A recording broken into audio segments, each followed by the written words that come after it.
club will be to stop Threets, and you know, that's one thing that Coach Bonjavingo has to his power in the Wildcats. He mentioned this earlier in the season, that you know, he said Threets basically, yes, he is the main man in the offense, but he can also go to Creasy too. He can carry the football, and he'll put points on the scoreboard also. And Brian DePorzio also has carried the ball effectively for the Wildcats. That concludes this evening's pregame show. Stay tuned. Jeff and I will have the opening kickoff from Glen Pond Johnson Field right after this message on 1280 WKS2. Numerals and black pants, Shenango in their familiar dark blue jerseys with the gold numerals and gold trim. And of course, the Shenango fans were getting ready for this one before the game, huh? Little tailgating. Yes, they had a tailgate party near the elementary school over there. You know, something, not to change the subject so quickly on it, but before Ferrucci kicks it off here, we were thinking some of the names from Monessen looked familiar, and we finally realized that Neshannock played them in, the championship game last year? 81-80 triple overtime, a game that I won't forget for a long time. Bob Quad hit a jumper to send it into triple overtime, and I mean, there was no time left on the clock when he buried it. In fact, if it would have been this year, it would have been a game winner because it would have been a three-point play. And, of course, high school basketball, they have that. We're all ready, wherever you are, whatever you're doing. Hope you enjoy our broadcast tonight of Shenango High School football. And, of course, should the Wildcats win, a clean sweep for Lawrence County. Ferrucci with a good kickoff. It'll be Raymond Dickerson at the 5. He's at the 10, looking for some room up the middle at the 15. Breaks a tackle, scoots away, and now he's going to be brought down, though, at the 17-yard line. It looked like Jeff Dickerson may get free, but the Wildcats right there, and in on the stop for Shenango, leading the way, number 65, that being Sean Hooks, a 5'7", 150-pound senior. Hooks was able to make the initial contact on about the 10-yard line, but you could see quickly on the kickoff how Dickerson is able to use his juking and moving ability, trying to get to the outside, did a couple spin moves. Shenango, though, able to hold on and stop him on the 15. Jason Gigliotti, senior quarterback, and Jeff, they do use that power I formation, which they thought they probably would. Hand off to Dickerson. He's tripped up at the line of scrimmage. Good stop. Pat Brown over 77. A gain, we'll call it 3 yards on the play. Not checked out. We'll make it 4 on a second down and 6. The key with the power I, Ken, you line up, you have a couple of backs to block in front of you. Dickerson with good speed. When you line up to dot the I, you have all that extra time to pick out the hole. It might not be the hole intended for the play, but you can pick and choose which way you want to go. This time receivers wide to both sides. Single setback. Raymond Dickerson, wing back to the left.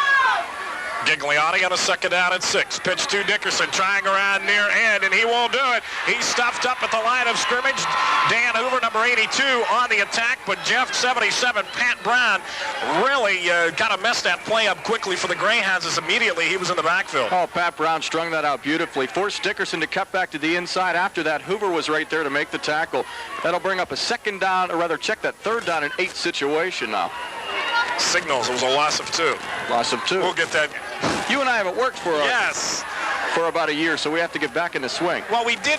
It was the opposite way. I was doing the color, and you were doing the play-by-play. 3rd and 8, 10:18 to go. Gigliotti, he's thrown for over 1,000 yards this year, and his first pass, it's just a straight drop back. He's under pressure, and he's going to be sacked inside the 10-yard line.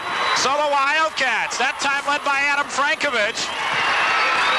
And the Wildcats look strong defensively, as well as number 79, Steve Laffey, with the pressure on senior quarterback Jason Gigliotti. They sent Mike Bright deep, Ken, on the far side of the field, and also another wideout this way. They tried to clear it out and hit the back underneath, but the Shenango defense prevails. It will be DePorzio, and Threets back deep. High kick. Threets calls for the fair catch and makes it right at the 40-yard line. We'll keep it right here. 9:37 to go in the opening quarter. And at the quarterback position, it'll be Jimmy Ferrucci, the senior. And the backfield, of course, so familiar of Brian Creasy and Barry Threets. It'll be DePorzio on the wing. An excellent offense and a superb running game, but also tremendous offensive line up front, really, with Hoover, Badger, Brown, and Trott, and Bruce, and Frankovich have done an outstanding job all season long. Receiver wide of the near side, DePorzio right wing, backs in the eye. First play from scrimmage, and then it'll be Creasy right up the middle, nothing fancy. He'll get just about a yard, leading the charge that time.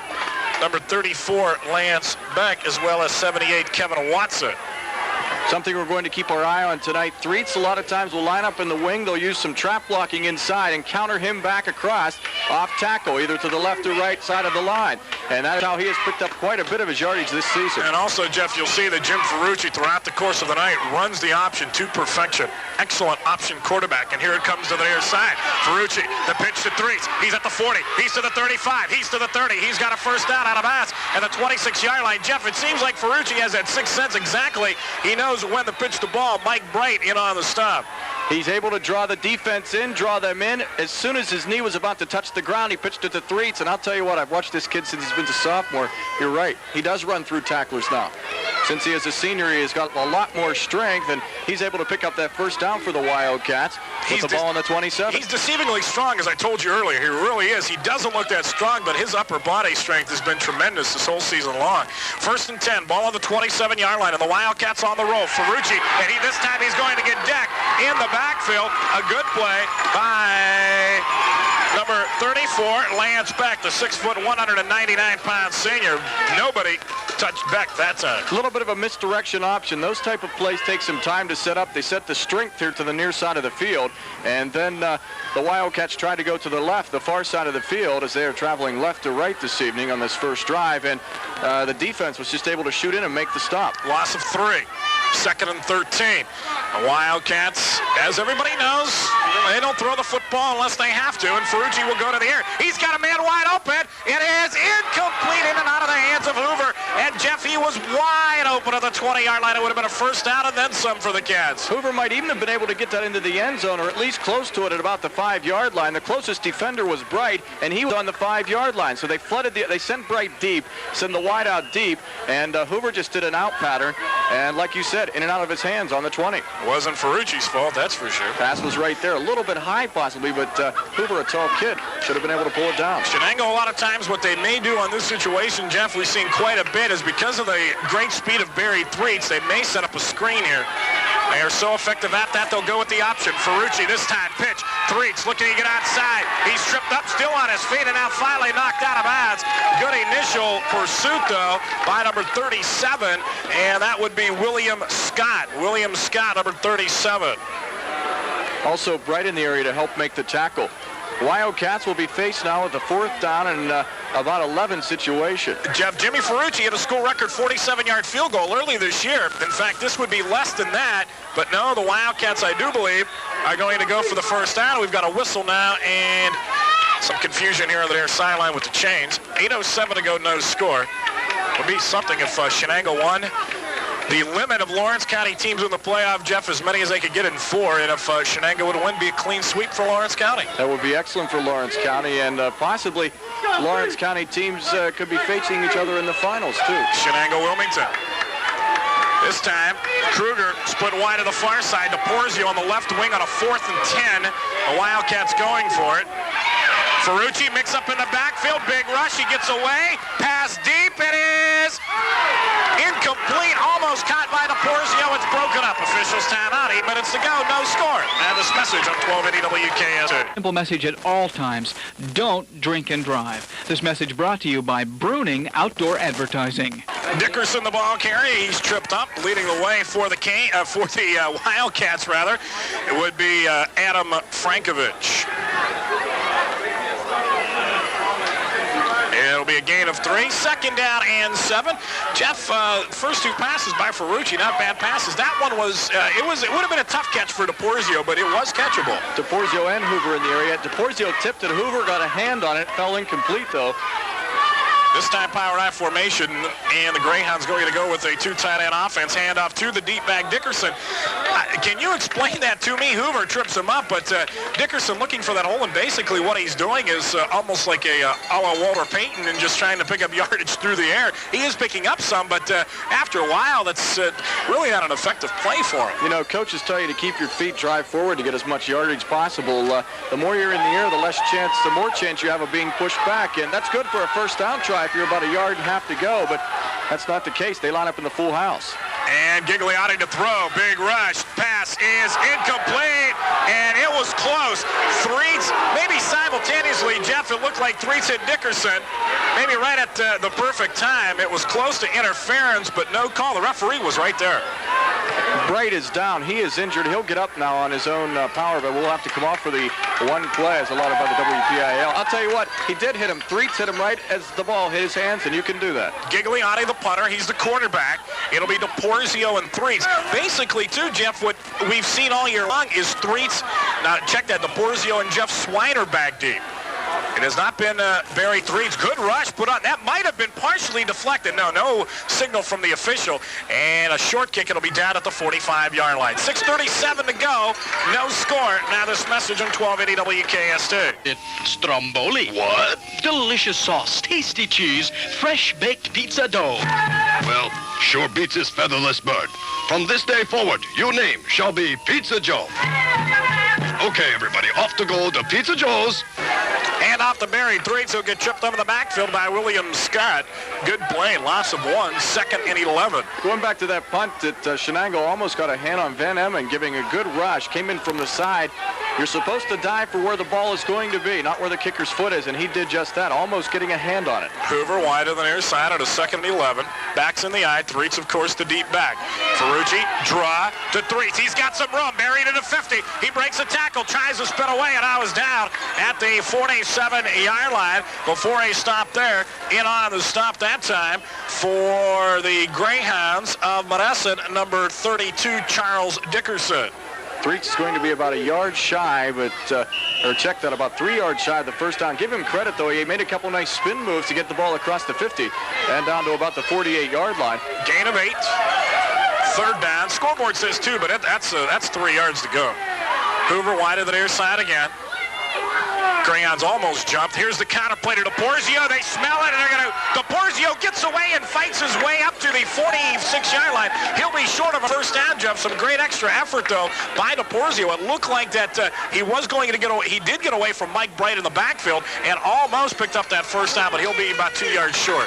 Picked up about a yard in the play, as you mentioned, 2 yards short. And good effort for him because he was stopped in the backfield, which would have proved to have been a 3-yard loss. Now, that's the play also that Threets will run quite a bit. We'll see Scott back deep along with number 13, Jim Young. And equipment timeout. I don't know about you, but I've seen a lot of that this year. Equipment timeout. They had a couple in the Elwood City game last night. Number of them. Newcastle, of course, a winner last night, but Kane's banged up. John Latouf may be gone for the remainder of the season. Mark McClure injured a knee. So the Canes a little bit banged up. Now the Wildcats, Ferrucci comes up through center, and now they try to draw him offside. The Greyhounds almost jump. Well, that was close. Now Ferrucci drops back to punt. A little bit of razzle-dazzle by the Wildcats trying to draw the Greyhounds off. High punt by Ferrucci. Fair catch. Fumble! And it's still loose. I believe the Wildcats have it, and they do. Shenango passes on the football. 82, Dan Hoover, I do believe, came up with a football. So the Wildcats with the first big break. Scott, Jeff, he just kind of misjudged that. He caught for the fair catch. You can't blame it on the sun, but he just made a bad play. Might be able to blame it on the lights. Ferrucci sent that sky high. Not overall a bad punt because he wasn't that far from the end zone, about the 45-yard line, and it hits off his face mask. Scott not able to hang on to it. We think that Hoover made the recovery. Kruger wide on the near side. DePorzio in motion to the left. Backs are split behind Ferrucci on a 1st and 10.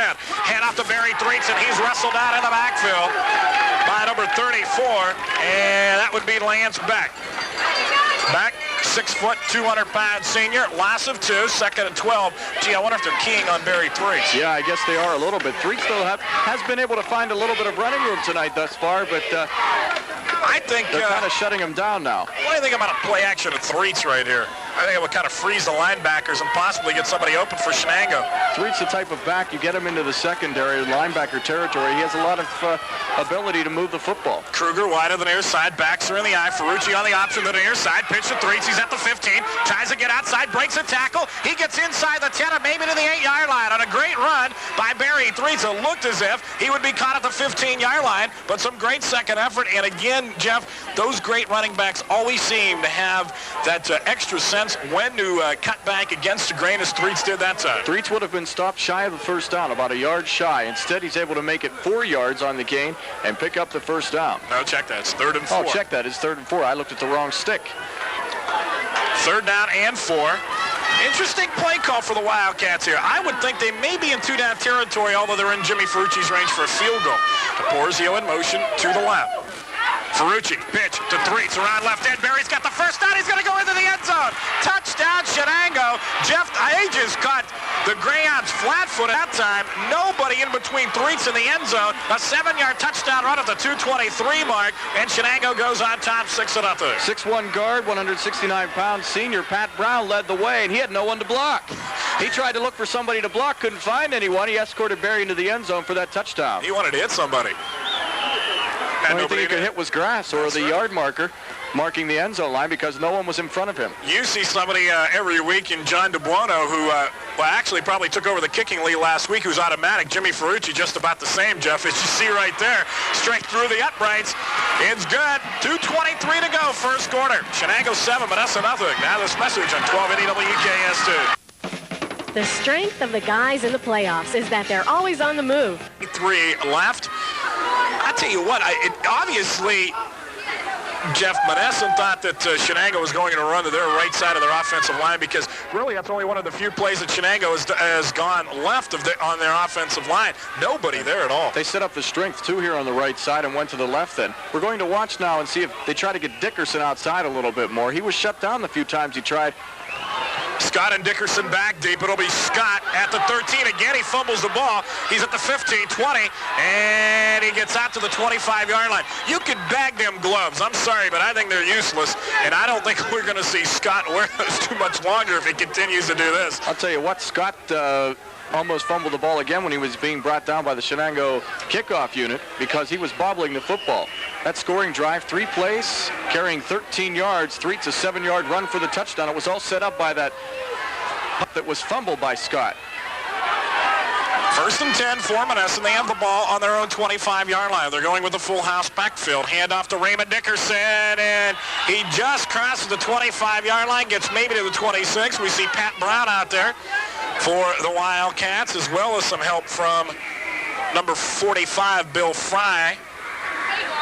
So some good defense here by the Wildcats early on, and you would think, I really think in doing Newcastle last night, and Bob Hannon and myself, Jeff, have said it throughout the season, to be successful against a good defense, sometimes you got to throw on first down. Yeah, right. You have to be able to move the ball and keep the linebackers worried. Either that, they'll be filling constantly. Now Gigliotti will throw on a 2nd and 9. Rolls to the far side under pressure. He's going to keep it. He gets to maybe the 30-yard line before he's wrestled out of bounds on that far sideline. Dan Hoover as well as Adam Frankovich in on the stop for the Wildcats. Will spot him down to the 29, gain of 3. It'll bring up 3rd down and 6. Gigliotti just ducked under some heavy punishment. Frankovich was coming in to tee off on his head, and he was able to duck underneath that and get out of bounds. Clock stopped at a minute 18 in the first quarter. Still kind of surprised they haven't been trying to get Dickerson outside. They're running him up front a lot, and this defense for Shenango, that's their bigger than the interior line for the Hounds this evening. You run in the middle of a good defense, and you should be running into their strength. Gigliotti to throw, rolling here to the near side again. Looks, throws across the middle. Pass is caught by Chad Scott. He's got a first down. We've got a flag, probably a face mask against Shenango. Scott wrestled down at the 39-yard line. Bill Fry on the stop, but I think also Fry committed a face mask. Now the only question is it the 5 or is it the 15? So the Greyhounds picking up a first down as Gigliotti, Jeff, rolling to his left and a right-handed quarterback throwing really against his body. Showed a superb arm. Big penalty, 15-yarder. That 15-yard assessment hurts, so that will move them into Shenango territory on the Wildcat 46-yard line. He was wide open in the middle, did a curl pattern. Once again, they sent the 2 wideouts, one to the near side and then far side of the field, Ken deep, and then just curled the tight end underneath. Tell you what Frank Bonjavingo did here after this play. Hand up, big hole, breaking through, inside the 40, carrying it down to the the 35-yard line is number 32, Charles Dickerson. He takes the ball to the 35. That is another first down. 3's on the stop for the Wildcats. You know, Bill Fry came to the sideline, Jeff. Frank Bonjavinga just said, that's all right. Don't worry about it. Of course, 17 years. He doesn't get too excited over things like that. In 17 years, you've seen just about everything. That's the biggest run for Dickerson right there, moving the ball to the 35-yard line. A little bit of a delay is what it was. And Charles Dickerson, by the way. Full house backfield. Gigliotti, pitch this time to Raymond Dickerson. Tries to get outside, and he won't do it. On the stop, Adam Frankovich. He'll get inside the 35-yard line to the 34. That'll be a gain of just a yard on the play, bringing up a 2nd down and 9, and that might have been our final play of the first quarter with 20 seconds and counting. 7-0 Wildcats on top here from Glenn Pop Johnson Field. Oh, Frankovich is so tough. He strung that out well. I'm very much impressed thus far here in the early going with the defensive ends and also the cornerbacks who come up quickly to help out. And that's going to be the end of the first quarter of play here from Glenn Pop. We'll try that again from Glenn Pop Johnson Field with the score. Shenango 7 and Monessen 0. Now this message on 1280 WKS2.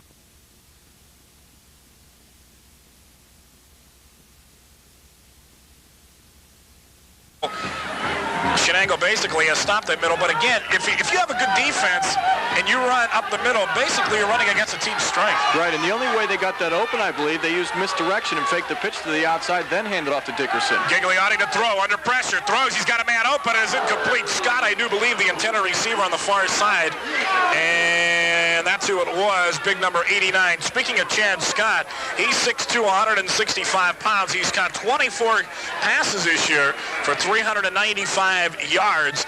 He is the number 1 receiver in number of catches and yardage for Monessen. Meanwhile, Mike Bright has got 7 touchdowns.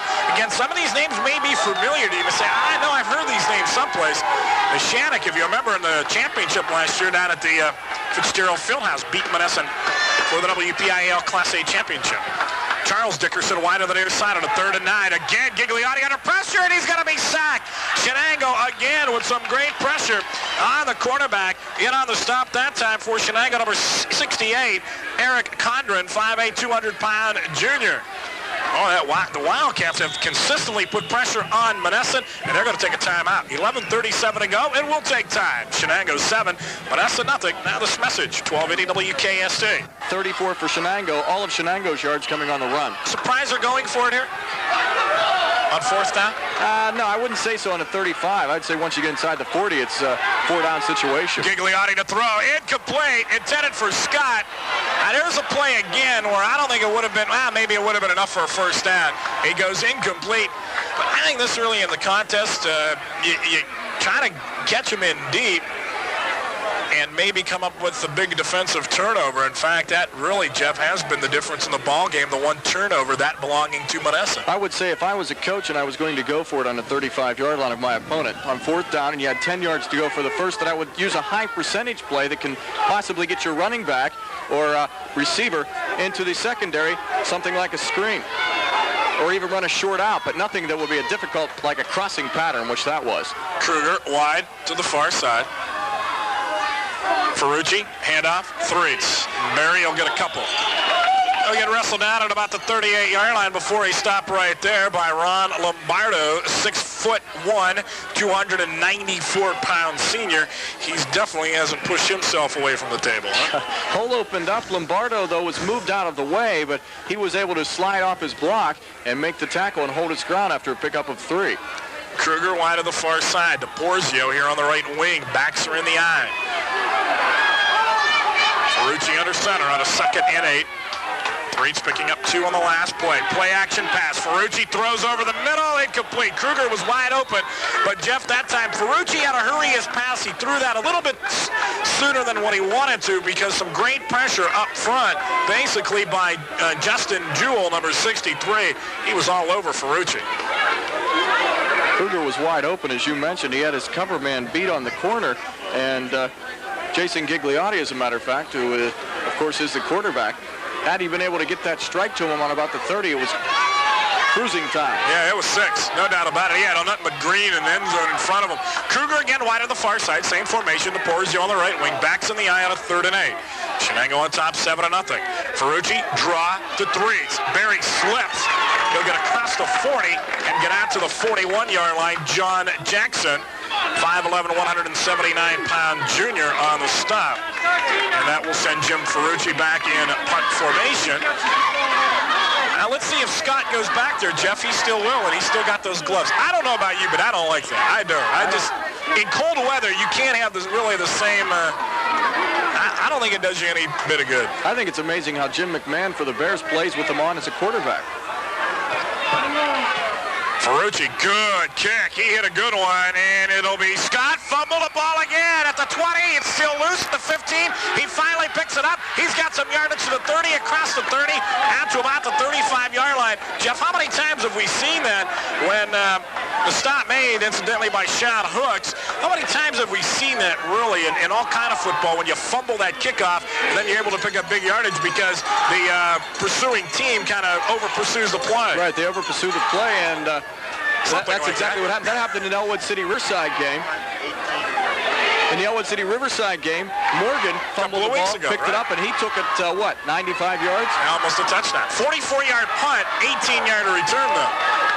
First and 10 at the 33, the power I formation. And again, Dickerson up the middle, nowhere. Let's just say the front line of Shenango in on the stop. I still think, again, I really feel it's different classes, Jeff, but Shenango almost a mirror image of Newcastle. A good defense, a good hard-hitting defense up front, excellent running game, really throw the ball only when they have to. And again, you really got to keep this defense off balance, and I feel you got to throw on first down. Right, you do. Luffy keyed that, by the way. He, as you mentioned, basically all the front four were in on the tackle. Luffy, though, was able to stand Dickerson straight up and push him backward, keeping him only for that 1-yard game. Charles Dickerson wide of the near side. Whistles, and we may have some motion, I do believe, on the Greyhounds. Let's see. Now the Greyhounds are pointing Shenango. Dead ball, offside, Shenango. That looks like it might have been the case, Ken, that they either jumped into the neutral zone right before the snap or were lined up in the neutral zone. I think maybe they jumped before it, Jeff, because usually if they're lined up, they'll call it even as soon as they line up. All right, so it'll be, instead of a 2nd and 10 now, 2nd and 5. So obviously may change the play calling of Monessen head coach Jack Scarble. Pitch, Ray Dickerson. He'll get maybe a yard, if that. Luffy again, I do believe. Check that Hoover in on the stop, but the initial pursuit that time was really made by number 77, Jeff. Pat Brown, as again, he was in that backfield of Monessen. No gain. It's going to be 3rd and 5. Some hard hitting going on tonight for both sides, defensively especially when their units are on the field. Dickerson trying to no avail to get outside tonight. The biggest gain he had was that 11-yard run. 3rd down and 5. Interesting formation here on a 3rd and 5. They're going to go with the full house backfield. Last time on a 2nd and 5, they went with the wide out. Hand off up the middle. They'll be short of a first down, getting out to the 40-yard line, and that's it. That time was Charles Dickerson in on the stop. The Luffy. Impressed with the Shenango defense, Jeff? Very much so. I'll tell you what, when your interior line makes a lot of the tackles and your linebackers in secondary don't get a chance to do that much except fill the holes, then you know you're doing something right up front. It'll be Gigliotti back to punt. DePorzio and Threets back deep. High kick, short. Threets calls for the fair catch. He'll let it hit. Takes a Shenango bounce down at the 33. Officials timeout, 7:40 to go. Shenango on top, 7-0. Now this message on 1280 WKST. East Washington Street in Newcastle. A little different formation this time for Shenango, somewhat of a wishbone formation. Ferrucci, hand off first back through. That is Brian Creasy. He'll carry it across the 35, out to the 37-yard line. And it'll be Kevin Watson, 6'3", 170-pound senior on the stop. Gain of 3 yards on the play. It'll be 2nd and 7. Creasy was hit by Watson after the 3-yard pickup. Ken almost was able to slide off, and the defense that time for the Hounds had already filled. So had Creasy been able to break through there, everybody was out of his way, and he had a lot of green. Again, official timeout equipment problem coming here to the near sideline. There's number 78, Kevin Watson, the young man who just made the tackle on the previous play. I'm surprised something hasn't happened. You know, they use these, in the system we're using tonight, it's done by antenna. You know, one radio station has had problems with coaches using headsets like that in interference. Right. With this. Surprising we haven't had that problem yet. Ferrucci Handoff, inside handoff to DePorzio. He gets outside. He's to the 40, makes a good cut upfield. He's got a first down and a great move by Brian DePorzio. Jeff, it looked like that DePorzio, he had caught on the backfield, but somehow he was able to pick up about 7 yards on a first down. DePorzio made a nice move, and on one of the defenders who was there, he would just, that kid's picking up part of his equipment he left on the field because he made a beautiful move on him. That's the Gave big him guy. a juke to the outside, and Lombardo gave Lombardo a juke to the outside, cut back to the inside, and switched the ball to his right hand, put his head down, and picked up the first. What part of the equipment are you talking about? Something you wear underneath your pants. Kruger wide to the far side. Again, it's veer formation for Shenango, something new. Handoff, 2-3, it's big goal. He's to the 50, and Barry gets tripped up at the 48-yard line. And it was Charles Dickerson. Check that, Raymond Dickerson on the stop. And if he doesn't make that stop on Barry Threets, goodbye. You saw Threets' head. He looked to the right. That was the sideline towards the Shenango bench. He gets out there. He is gone, and he's going to be sailing for a touchdown of about close to 50 yards. He stopped from behind, though, after a pickup of 7. 2nd and 3 now.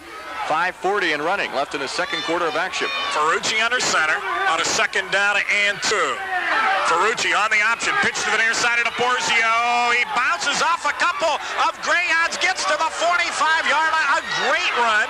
Jeff, we may not see a better 3-yard run tonight than the one that Brian DePorzio just had. He was decked at the 50-yard line, somehow got away from it. DePorzio doesn't carry the ball much, at least he hasn't this evening, but when he does, he makes the best of it. He moves the sticks for the first down, the ball resting on the 45-yard line of the Hounds now. Shenango leading at 7-0. That coming off a 9-yard run by Barry Threets in the first quarter of play. All right, Wildcats break from the huddle. Receiver wide here to the near side. DePorzio on that wing back to the left. And here it is, that inside handoff to DePorzio. He's at the 45, gets tripped up, and is down at the 41-yard line. You know, coaches like to go with the hot back, and Frank must think that DePorzio is picking up some good yardage for him and is starting to carry the ball a lot more than we've seen him throughout the year. Sean Hook's a little upset with himself. He was leading for DePorzio on that side, missed the block on the defensive end, and he makes the tackle to stop the play. If not, DePorzio sprung for another big game. Nonetheless, he still was able to pick up 3 yards to call it 2nd and 7. Gain of 4 on the last play. Veer formation again. Receiver wide at the far side. Ferrucci, long count this time. Handoff, 2-3. Barry breaks a big hole. He's at the 35, 30, 25, 20, 15, 10, 5. Touchdown, Barry Threets in Shenango. A 41-yard touchdown run by Barry Threets. Jeff, it was nothing fancy at all. Threets was gone. He broke through the line of scrimmage. I'll tell you what, I thought Damon Thompson was fast from Elwood. This kid can move also. I like to see a race between Barry and Blair Sweet. Let me tell you, it'd be close. Those are, you look at it too, you have 2 of the top running, what a year for running backs here in Lawrence County too. You know, and scoring wise, you know, look at Corey Eggleston from Newcastle, Blair Sweet, who leads the whole WPIAL. He had a big game. Now, Barry Threets here, so you got some great running backs in this area this year. As you mentioned, though, quickly before the extra point try by Ferrucci, nothing fancy, a simple dive off right tackle. Ferrucci, it's up. It's good. Officials time out on the field with 4 minutes and 24 seconds left to play in the first half. The score is Shenango 14, Monessen nothing. Now this message on 1280 WKS2. Talking about first down yardage. They busted one play, Monessen did, for 11 yards. You take that away, their average goes way down, but they're averaging just under 4 yards a carry, but you take that 1 11-yard run away from them, they're really not performing well on first down at all. Threets' 41-yard touchdown run capped off that drive, which was a 6-play, 67-yard drive for the Hounds. Or rather, check that for the Wildcats. Raymond Dickerson looking for some room, and he's got some room. He's at the 35 to the 40, 45, 50. It's a foot race. Dickerson 40, 35. He gets tripped up and down at the 25-yard line, and we've got a flag. Travis Martwinski, the backup quarterback, made the stop. Face mask. Or maybe, I think somebody from Shenango came in a little bit late. I think it's against Shenango, right? I'll tell you what, we just talked about how fast Threets is. Dickerson was stopped on his own 30-yard line, was able to bust it, got to the sideline, and he makes a big run, getting it all the way down to the 20, and some more yardage could be tacked on top of that. Exactly. Jeff, the thing is now is for Monessen, to get into the end zone and try to change the momentum of this football game, because it's all in Shenango's favor right now. And we could see a different football game if the Hounds were to get the ball in the end zone here. And it's going to be down to about the 11-yard line. Yep, to the 11, first and goal. Check that, I'm sorry, first and 10. So the Greyhounds still can get a first down, too. Personal foul, late hit. That moves it 15 yards, first down and 10. And as you mentioned, they can get a first. They're on the 11. Receivers wide to both sides. Now single setback, kind of a double wing formation here. Gigliotti under center. He'll throw, has time, over the middle, it is caught. And taking the ball down to the 5-yard line is Charles Dickerson. Right at the 5, it'll be a gain of 7. Second down and short yardage. His second and about 4. Charles Dickerson had Creasy right behind him, harassing him the whole time after he caught the football. And Dickerson was bobbling the ball for about a yard, was able to get it, though, and turn upfield to get it to the 5-yard line. Second down, 4. You see how quickly things turn around when you get a big run on a kickoff. Full house backfield. Gigliotti under center at the 5. Hand off. Raymond Dickerson trying to get outside, and he won't be able to do it. Great play. Jimmy Ferrucci. Ferrucci in on the stop for Shenango. It'll be a loss of 2 yards on the play and bring up a third down and 6, but a great play by Ferrucci. Ferrucci stringing it out well. Then Badger coming up to put on the icing on the cake to make the tackle, because Dickerson was trying to squirt loose from Ferrucci's grasp on his ankle. Power. Now check that full house backfield on 3rd and 6. This could be a passing down. Looking to throw is Gigliotti in the corner. It is caught into the end zone. Touchdown, Monessen. Mike Bright, number 11, and all of a sudden it's 14-6. 2:32 to go in the first half. Simple slanting pattern across the middle for Mike Bright, and Gigliotti waited and waited until he was open, was able to get the ball just by the defender's hand, outstretched hand. Bright took the football on the 4-yard line, was able to get in for the touchdown. Extra point is up. It is good. Officials timeout. 2:32 to go. 14-7. Shenango leads it. Now this message on 1280 WKS2. Hi. Here's a different ball game now. Key for the Wildcats to get the football and keep a hold of it for the remaining 2:32 left here in the first half. Plenty of time with 3 timeouts, though, too, Jeff. Right. Trying to get something on the board. Good return is the key right here on the kickoff. Good kick. It'll be DePorzio at about the 13. He's at the 20. 25. DePorzio across the 30 and out close to the 35-yard line. So excellent field position for the Wildcats. They lead it 14-7, but the Monessen Greyhounds came back on a great kickoff return by Raymond Dickerson. And following that, it was a personal foul penalty that took the ball all the way down to the 11-yard line of Shenango. And then 3 plays later, 7-yard pass play from Gigliotti to Mike Bright. Clock running with 2:18. Wide out to the far side. Wildcats on a quick count, hand off to Barry 3. It's almost the same play that he scored the touchdown on. Gets across the 35 out to the 39-yard line. Justin Jewell, number 63, on the stop. They'll be spotted down at the 39-yard line. And it'll be a second down and 7 situation. That play, Ken, one of Frank Bonjavingo's favorites, it seems. He likes to run it a lot with Creasy and DePorzio. Just a simple trap off the tackles. The tackles will be trapping on that. Ferrucci, quick drop, wants to throw, does, deep. It is incomplete. Good defensive play by Jason Gigliotti, number 17. The intended receiver that time for Shenango is number 27, Sean Lowe. Give some credit to Lowe also, because Gigliotti almost had a shot at picking off the football on his own 30-yard line, and Lowe was able to get his hands up over there, and once he saw that he couldn't make the grab, was able to tip it out of Gigliotti's reach.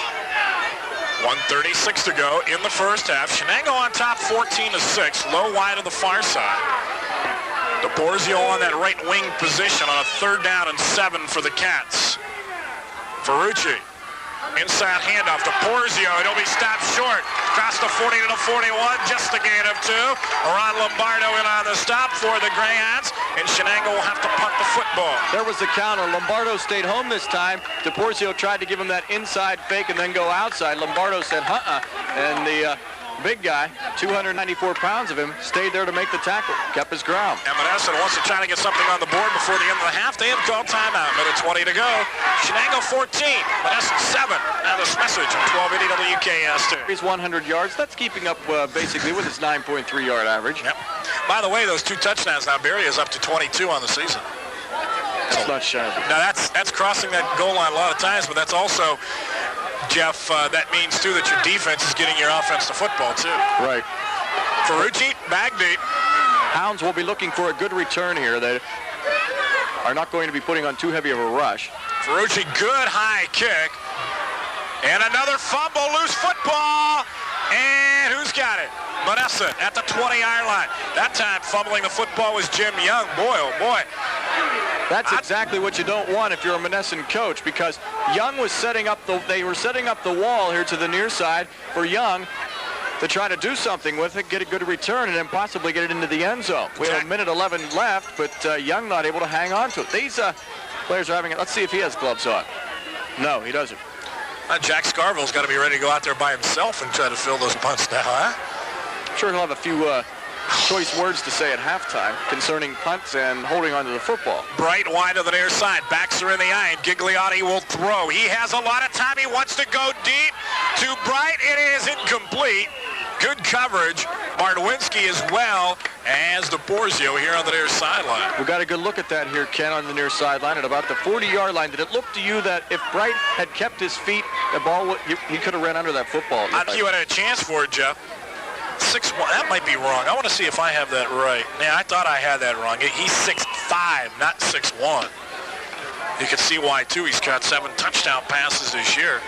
Has to be extremely effective near the goal line, I would imagine. Right, send it up into the corner, let him do his thing like Carmichael. Because not too many times you're going to get defensive backs, Jeff, especially, not only in this class, but overall in high school, that are going to be 6'5". Monessen 1 timeout remaining here in the first half of play. 51 seconds. Wildcats have all 3. Handoff this time to Dickerson across the 25. Gets out to the 27-yard line before he stopped right there. We see Duffy coming up from the bottom of the pile, as well as Adam Frankovich for the Wildcats. 36 seconds to go. And it looks as if it was Monessen. Looked like they wanted to try to go for that one big play, maybe get the interference call. They didn't get it, so now it looks like they are kind of content with running out the clock. Yes, because they are not rushing up to the line of scrimmage in any hurry to be getting the plays off. 20 seconds to go. Gigliotti's going to throw the football. Looking, throws to the far side. It is caught by Chad Scott across midfield at the 45-yard line. He's out of bounds right there. 12 seconds to play. Dan Hoover on the stop on that far sideline. Scott, a good job. He was able to get out of bounds after making the catch on the 45-yard line of the Wildcats. So they still have time. 12 seconds to go. 1 timeout left, too. So if you throw a quick pass, possibly complete it, maybe an out pass, and then get out of bounds, and you still have time to get another one off. Or to throw one, have a cut, and then call a timeout immediately. Something quick, though. Possibility of a field goal at the end of this first half. Receivers to both sides. Single setback, Raymond Dickerson. Halfback option, Bright's going to throw it. He does deep. He's got a man open. It's caught here on the near sideline. Bright on the option. Out of bounds to the 14-yard line. Making the catch. As soon as we find the number, there it is, 81. And that would be James Smith. Well, you got to kick the field goal here, I would think, Jeff. Martwinski and DePorzio got beat deep on the far side. They were pulled up to the line of scrimmage somewhat whenever they saw that Bright had the football. Bright leaned back then and let one fly, and it's completed. As you mentioned, the football just inside the 10. Let's see if Scott Verdi is anywhere in the scoring lead for Monessen. No, I don't see his name anywhere in here. Well, if they're not going to go for the field goal, Jeff, after this timeout, they've only got 1 play left, because if they stay in bounds, the half is over. So it appears, since they call timeout, they're going to try 1 shot at the end zone, and that's all they really have is a 1 shot, again, because no timeouts. You figure 5 seconds, that's just about as long as it's going to take, and I wouldn't be surprised if Frank Bongiavingo decides to bring a couple of his linebackers here. That's what you'll have to do, obviously. I think, yeah, you're right. They're going to go for all or nothing here. trying to tie it up before halftime. What a change of events this would be, huh? Looked like the Wildcats were cruising with about 4 minutes to go in the first half, lead 14-0, and now they're going to send twin receivers to the far side. So no doubt with Bright out there too, Jeff, and Bright at 6'5", we'll see some kind of alley-oop here to the corner of the end zone. Gigliotti under center. He will roll, whistle. Oh, we got 2 seconds. They're going to have to put some time back on the clock then, obviously. I think the Greyhounds moved too soon. The dead ball, you got to put the time back on. 2 seconds left, what the clock says, but as you probably heard, Shenango must have called timeout before that play. That's what it was. The Wildcats called timeout before that play, so they will have to reset the clock back to 5 seconds. The referee's already taking care of that. He's going to the near sideline and telling the scorekeeper upstairs to put 3 seconds on the clock, and there it is. Back to 5 seconds. So the Wildcats elected to call timeout there. That's what they were trying to do, though. Isolate Bright. They did a crossing pattern. Bright and the other receiver who were out wide is twins to the far side of the field on the left. And they were trying to isolate Bright. Chances are Gigliotti will throw the pass as soon as the receivers make their cut, because right then is when the receiver should be open if they do cross the pattern again. Of course, they might try a completely different play at this point in the game. Let's see. Now they're going to send those receivers, Jeff, this time to the near side. They had twins to the left. Now it's twins receivers to the right. Gigliotti drops back. This will be the final play. Throws, incomplete. Slipping in the end zone, I think, was Bright, Jeff, losing his footing, and he knows it, too. Bright not able to keep check that. It was Chad Scott, number 89. Right. Bright, he circled to the corner. He was there for the loft. They decided to go to the short pass just across the end zone line, and it falls incomplete, even though he dived for it. And that's the end of the first half of play from Glenn Pott Johnson Field. With the score, it is Shenango 14, Monessen 7. Now this message on 1280 WK. Call Central Heating at 658-7111. Ken LeBovie along with Jeff Hazen here at Glenn Pott Johnson Field, captains for their respective clubs back out at midfield. Talking with the referee, of course, going over the options here at the start of the second half. The Wildcats will be receiving. They'll be moving right to left on your radio dial here in the third quarter of play. I would think, Jeff, as many times we talk about it, the beginning of a second half of a basketball game, the first 3-4 minutes always seem to be crucial, as in football, where that first series also could prove to be pivotal in a football game. First series very pivotal, whether you be on offense or defense. And if Monessen can hold the Wildcats, then chances are they might be able to sustain themselves a drive. I would say both teams, Ken's, emotionally on the same plane at this point of time, basically because Monessen was able to get that one score on the board and keep the Wildcats from putting a score on the board before they went into halftime. Back deep for the Wildcats, it'll be Brian DePorzio along with Barry Threet. Mike Bright does the kicking. 24 minutes of regulation football left. Remember, overtime in the playoffs. Bright is ready.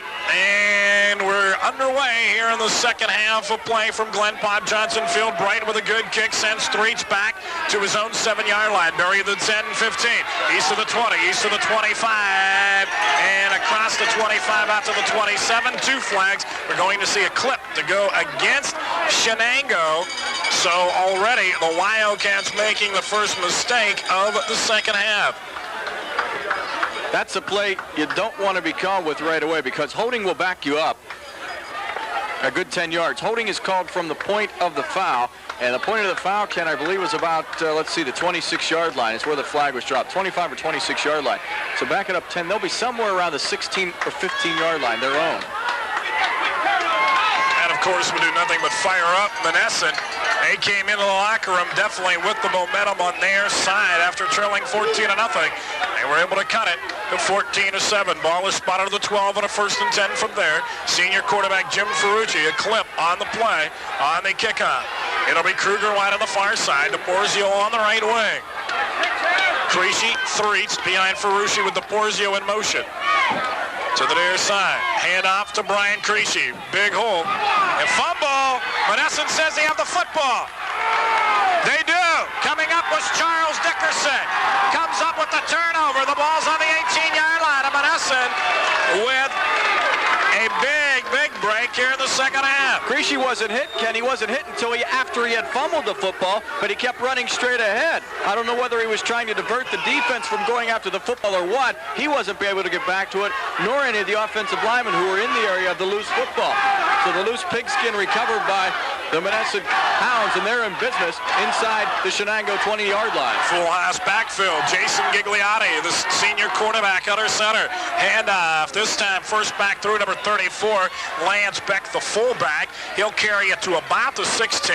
It'll be a gain of 2 yards on the play, and it'll bring up a second down and 8 situation. One of the keys you mentioned, Ken. First series, very important, and that was not a pretty series for the Shenango Wildcats.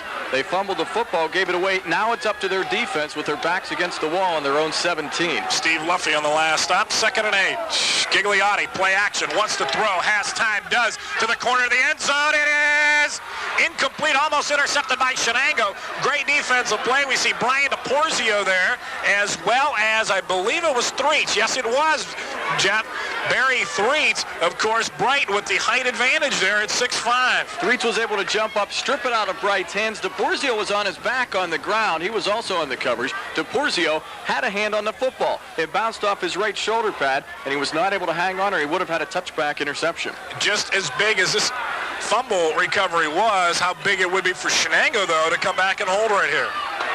Shenango faced now with a 3rd and 8 to hold. Receiver wide on the far side. Again, Gigliotti to throw. Has a man open. It is incomplete. And not even looking was Ray Dickerson. Ray Dickerson was not even looking at his back. He was making a cut upfield and going to the corner of the end zone. But some great pressure up front by the Wildcats. Again, number 51, the 6'2", 208-pound senior. And that being Adam Frankovich. Monessen going for it on 4th and 8. The reason Ray Dickerson wasn't looking yet, his pattern wasn't complete. He did a down, out, and up, or a bench and up. And he was going to be open in the end zone because no cover man was there. The cornerback had already got sucked into the play. So give credit to Frankovich for the Cats because he was able to come in there and force Gigliotti to pass that football early. This time, twin receivers on the near side. It'll be Ray Dickerson here on a slot to the right. Single setback. Gigliotti on a 4th and 8 to throw. He does in the corner of the end zone to the far side. It's caught! Touchdown, Monessen! It is caught! Jimmy Ferrucci got beat, Jeff, on that far side. Making the catch was number 81, James Smith. James Smith, and it's 14-13. Smith did a simple flag pattern, goes down 10 yards, cuts to the outside towards the end of the end zone, the back of the end zone rather, towards the flag. He just simply blew by Ferrucci when he made that cut, threw his head inside, went outside on him. Extra point is blocked by Shenango. The extra point is no good. The kicker on that was Verdi, Scott Verdi, had it blocked. Officials timeout, 10:33 to go, 3rd quarter. Monessen trails at 14-13. Now this message on 1280 WKSD. Bob Trott could have made the play of the game, Jeff. We won't know until the end, though. That's right. That could be a very, very big play. Wildcats holding on to a slim 14-3 lead. 10:33 left here in the 3rd quarter of action. Mike Bright has it teed up again. He hits a good one. Sends Barry Threets back again to the 7. It's going to be a reverse here to the near side. DePorzio gets tripped up and down at the 18-yard line. They didn't fool him. DePorzio uncovered the ball too early. He had it hit well in his breadbasket, had both arms over top of it, hiding the stripes well on each end of the ball. Then he uncovered it too quickly. Naturally, he wanted to pick up his speed. You hold the ball with one hand, you can get more speed than holding it with two. And the defense was right there to make the tackle as Williams made it. And Monessen fans now into this football game. Their team has scored 2 consecutive touchdowns after Shenango went on top by a score of 14-0. Kruger wide on the near side. This time DePorzio on a left wing, and he's in motion. To the right. Fumble! Ferrucci lost the snap, and he has to fall on it at about the 15-yard line. Check that. He's all the way back to the 10. He never had possession of the snap. He pulled out early, Ken. He pulled out early, and the snap came up from the center of the Wildcats, and Ferrucci was not able to get it. Fortunately, the ball snapped right up into his hands as he turned around. He was able to dive back on it. Cats now backed up to their own 11-yard line. That scoring drive for Monessen, by the way, 4 plays, 18 yards. 16-yard pass from Gigliotti to Smith. Cats look a little rattled. Very rattled at this point in time. Now's the time where you have to calm down, get back to the basics of football. 2nd and 16. Ferrucci. Pitch. Threes. And he gets tripped up maybe for about a yard gain. That is it. On that far side, number 62, John Jackson, making the stop. It's going to bring 3rd and 15, and I would be extremely surprised, Jeff, right here if Shenango puts the football up. If you do, you put something up like a screen. Try to get Threets a little bit of room. Chances are you're right. They'll probably keep it on the ground. I tell you what, Barry lost 2 yards on the play. It's 3rd and 18. Ferrucci going to keep it on the ground. It's Threets, the ball carrier, across the 15-yard line. Out to about the 16. Justin Jewell, John Jackson, both on the stop that time. It'll be Jimmy Ferrucci back deep to punt for the Shenango Wildcats. So Shenango now in trouble a little bit, and we do have an injured Wildcat on the field. Monessen is playing with the intensity now defensively and offensively that the Wildcats had on their side in the first half of play. It's a 14-13 ball game. Wildcats leading it. 8:33 left in the third quarter of action. What a ball game. Oh, how a turnover can change a game around in a hurry, and it has done so here. And appearing to be okay is number 65, Sean Hooks. Ferrucci back to punt. He needs a boomer on this one. Hey, guess what? Scott doesn't have those gloves on anymore. Good kick by Ferrucci. Scott is going to let it bounce. There's a mistake. Now Scott picks it up at the 45 and gets knocked out of bounds. Officials timeout. 8:22 to go, third quarter. 14-13 Shenango. Now this message on 1280 WKS2. Okay, everybody, off to go to Pizza Joe's. Whistle, and Mike Bright calls timeout. I guess the Greyhounds wanted to call timeout very quickly, and they did. As I think they had too many players on the field. As their head coach, Jack Scarville. Now, there's a play with 8:22 remaining to go in the third quarter, Jeff, that could come to be very important because of the fact that Monessen trails this game by a point. They may need that extra timeout in the final few minutes. They had to call that timeout. Charles Dickerson was on the field. He comes off to the sideline now, and they had too many players on the field. So they had no choice but to call that timeout or get charged for the infraction. 8:22 to go. 14-13, Shenango on top. In an excellent football game. Well played, too. Very few penalties. One thing you can't say that, I didn't mean to interrupt you, Ray, but during the end of the year, a lot of fields get pretty ratty, especially if you have soccer teams and the like, because naturally they all use the field along with football teams and Pop Warner teams. This field is one of the best I have seen here towards the end of the year. It's in excellent condition. Oh, no doubt about it. Excellent field condition. A crisp night, to say the least, but great football weather. Backs in the eye. Hand off to Raymond Dickerson, trying around near end. He'll get a few yards. He'll get across midfield down to the 48-yard line. And pickup of 6 yards on the play. It looked to be Frankovich again in on the stop, as well as Travis Martwinski for the Wildcats. Gain of 6, 2nd and 4. So now we see that Monessen offensive line a little bit pumped up right now, starting to move that Shenango defensive front off the ball. Frankovich strung it out, and by doing that, he needed some help from the defensive back to come up, the cornerback, to fill the hole as he was stringing it out. He didn't do so. Dickerson saw the seam to the inside and picked up 6. Right to the near side, backs in the eye on a 2nd and 4, and Gigliotti wants to throw. He's going to go here to the near sideline, and it's incomplete and almost intercepted by number 77, Pat Brown. I tell you what, he had Mike Bright open deep. Bright broke open about the 30-yard line, and with his stride, he had, I believe, Brian DePorzio. He had a couple of steps on DePorzio. The thing is, Gigliotti did not even look downfield towards Bright, so the chances are that Bright was a decoy, and they were looking for that short out pattern, just going for the first down marker. I think we can see why he's thrown for over 1,100 yards, Jeff. Excellent passer. 3rd down, 3, draw. Dickerson, he fumbles. Shenango had it, lost it, and I think Monessen recovered it. They did. Shenango had it, lost it, but Monessen came up on top of it. They'll be short of a first down, however. The Greyhounds fall on top of it, and one of their linemen do that, and that being as soon as he turns around, there we go.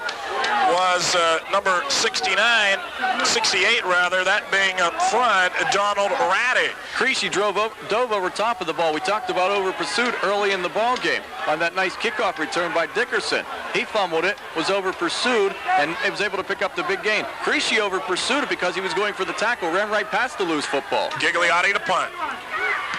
Kick is away. Low line drive to Porzio at about the 18, 20. Bryant spins away, still on his feet. Now it's going to be decked at back to the 20-yard line. Officials timeout with 6:41 to go. 14-13 Shenango. Now this message on 1280 WKS2. Ken and Jeff, excuse me, Jeff, didn't mean to neglect you there. We want to remind you that we will have Pitt and Penn State football via tape delay immediately following the game you're listening to right now. And it's still 3-0 Pitt over Penn State. And it's in the second quarter. The second quarter is just about over. Pitt 3, Penn State nothing. Now back to you, Ken and Jeff. There's a game that's got to be a thrill a minute to be at, huh? I'll bet. Okay, 14-13, Shenango on top by a single point. Extra point being the difference so far in this football game. You said Adam Frankovich came close to a block, huh? Frankovich had both hands. Had he had his hands crossed when going to block that punt, he would have been able to do so. Went between each hand. Important for Shenango now to get a couple of first downs and get some of this momentum back. Hand off to Brian.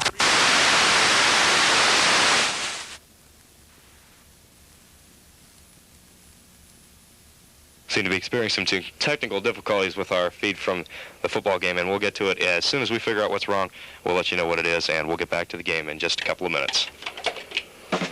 The strength of the guys in the playoffs is that they're always on the move throughout the season, practicing, planning, preparing for playoff action. There is another local team that knows a lot about being on the move, literally, Apollo Moving. They've got the friendly, neat, professional moving team that can make your move one that's smooth, careful, and convenient. And Apollo Moving has newly expanded storage facilities. Leave the storing and the moving to them. Apollo Moving, 3014 New Butler Road, Newcastle. Each year, drunk drivers cause half of all highway fatalities, and they seriously injure or cripple 750,000 people. Emergency room doctors deal with this tragedy every day. One of the most difficult situations of all for me as an emergency physician to deal with is when I have to face up to the family of an innocent victim. And when I have to tell them that, ma'am, I'm sorry to tell you your son is dead because of being hit by a car driven by a drunk driver. I can't understand why people drink and then drive. To drink. Be a true friend. Don't let them drive.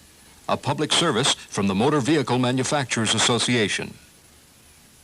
Norm Balone is a retailer. He doesn't use radio because... Can't see things in radio. So to show him that hearing is see things on radio... Well, not like TV. All right, I can see. A message from this station and the Radio Advertising Bureau. For more information, call 1280 WKST. Once again, we're having technical difficulties with our broadcast of the football game tonight. We'll get to it as soon as we can figure out the technical difficulties.